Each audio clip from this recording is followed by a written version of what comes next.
ఏదైనా సరే అండి కాలము అన్నిటికీ సమాధానం చెప్తుంది. సో మనము ఒక 6 సంవత్సరాల క్రితం ఎలా ఉండేవాళ్ళం అంటే 2, 3 ఆవులం ఉండి నేను ఉద్యోగం మానేసుకొని 2, 3 ఆవుల దగ్గర ఉంటూ అవి ఇచ్చే పాలల్లో అప్పుడు ఇందాక చెప్పిన తక్కువ ఇచ్చే ఆవులను సెలెక్ట్ చేసుకున్నాం కాబట్టి తక్కువ బడ్జెట్లో అంటే మనకు తక్కువ ధరలో రావాలన్నప్పుడు తక్కువ పాలు ఇచ్చే ఆవులు దొరుకుతాయి.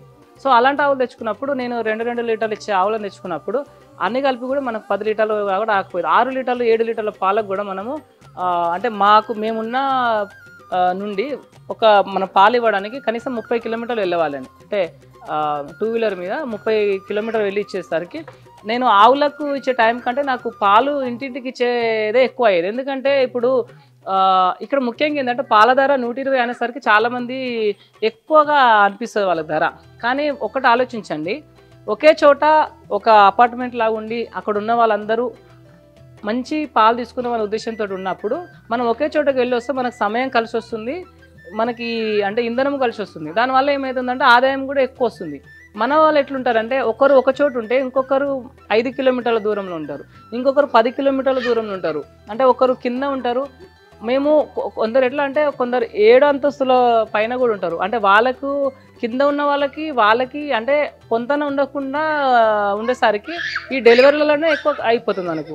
సో దానికోసమని ఈ డెలివరీ ఛార్జెస్ ఎక్కువ అవుతుంది మనకు వాస్తవానికి. అయితే అప్పుడు మనము 6 ఏళ్ల కింద మొదలుపెట్టినప్పుడు మన ఆదాయము ఏమి ఉండకపోయేది. అంటే నెలకు వచ్చేసరికి 5,000, 10,000 లాస్లో ఉండి ఇందాక మీకు చెప్పినటువంటి సపోర్టర్స్ ఎవరు ఉన్నారో వాళ్ళ దగ్గర సపోర్ట్ తీసుకొని ఎలా ముందుకు వెళ్ళాలన్న ఒక ఆలోచనతోటి కొంచెంగా ఒకేసారి మనం ఏది పెట్టినా ఇబ్బంది అవుతుందని 2, 3 ఆవులు ఉన్నప్పటి నుంచి తర్వాత 5, 6 ఆవులు, 7 ఆవులు, 8 ఆవులు, 9 ఆవులు, 10 ఆవులు. ఈ రోజున కూడా మనం ఒకేసారి ఎప్పుడు తీసుకురాలేదు. ఇక్కడ నుంచి పాలు తగ్గినప్పుడల్లా ఒక ఆవును తీసుకొచ్చినాం. తర్వాత కస్టమర్లు పెరుగుతున్నారు. ఈరోజు మనము దాదాపు 100 లీటర్ల పైన పాలు అమ్ముతున్నాం. అంటే పాలంటే ఎట్లా 50 లీటర్ల పాలు అమ్ముతున్నాము, 50 నుంచి 100 లీటర్ల పాల వరకు నెయ్యి చేస్తున్నాము. ఇప్పుడు ఈరోజు చూసుకుంటే మనకి కనీసం 100 లీటర్ల పైన పాలు అవుతున్నాయి. అంటే 100 లీటర్లు వేసుకున్నా కూడా లీటరు నేను 120 రూపాయలకి ఇస్తున్నాను. నేను అది 20 రూపాయలు ఏదైతుందో డెలివరీ ఖర్చులు వదిలేమని 100 రూపాయలు వేసుకున్నా కూడా ఈరోజు మనకి రోజుకు 10,000 రూపాయల వరకు ఆదాయం వస్తుంది.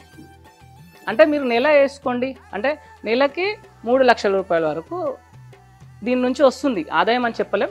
3 లక్షల వరకు మనకు నెలకు టర్న్ ఓవర్ ఉంటుంది. నెలకు 3 లక్షల రూపాయలు వస్తుంది. అంటే ఒకప్పుడు 30,000 కూడా రాని వాళ్ళం ఈరోజు 3 లక్షలు వస్తుంది.